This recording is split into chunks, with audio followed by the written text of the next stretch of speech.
This brief video will be about sentence patterns.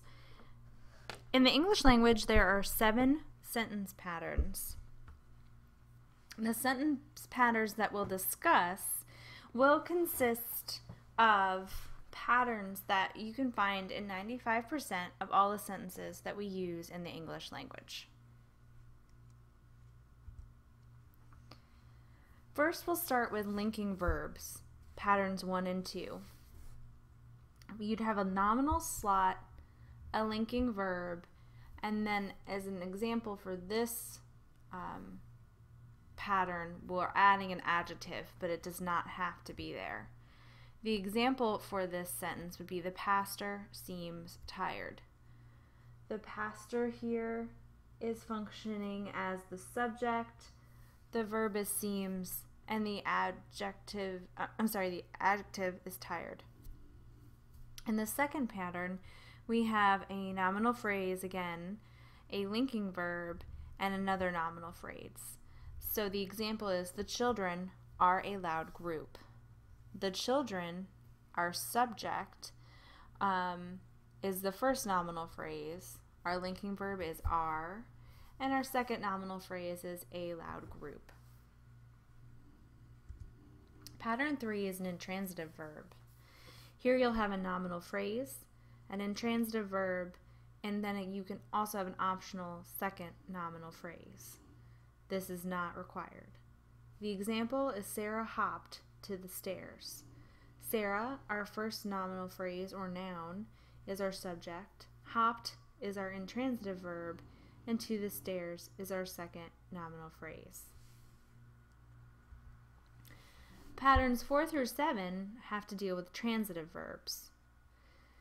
Our first example is a transitive verb followed by, a nominal phrase followed by a transitive verb followed by a second nominal phrase. The example is the children read their literature books. So our first nominal phrase is the children. The transitive verb is read. And our second nominal phrase is their literature books. Our second option under transitive verbs is a nominal phrase, a transitive verb, a second nominal phrase, and a third nominal phrase. Our example is the librarian gave the children a large book. So here we have the librarian, who's our subject, gave as our transitive verb, the children, our indirect object, and another nominal phrase, a large book, our direct object, and third nominal phrase. Finally, we have a nominal phrase, transitive verb, nominal phrase, and adjective. The example here being, the librarian considers the students very attentive. The librarian is our subject and first nominal phrase. Our transitive verb is considers. The students are our second nominal phrase, and our adjective is very attentive. And finally, our last sentence pattern is a nominal phrase, a transitive verb, a second nominal phrase, and a third nominal phrase. But this time, the nominal phrases work a little differently. The sentence here is, the parents voted Dr. Randall PTA president. The parents are our subject.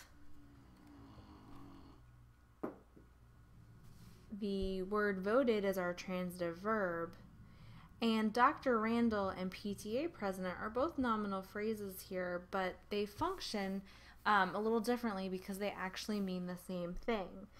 So in this case, Dr. Randall is both Dr. Randall, and she's also the PTA president. And that's what I mean when I say that they're the same nominal phrase. It's a different way of saying the same thing. With that, we've reviewed the 7 sentence patterns that we find in the English language. Our textbook in Houseman, pages 91 to 93, reviews these sentence patterns, so feel free to refer to those pages for additional information if any of this is unclear. Again, students may not need to know the terminology, but it might be helpful to have you having it in the back of your mind as you're instructing them on proper sentence syntax. If you have any questions, do not hesitate to ask.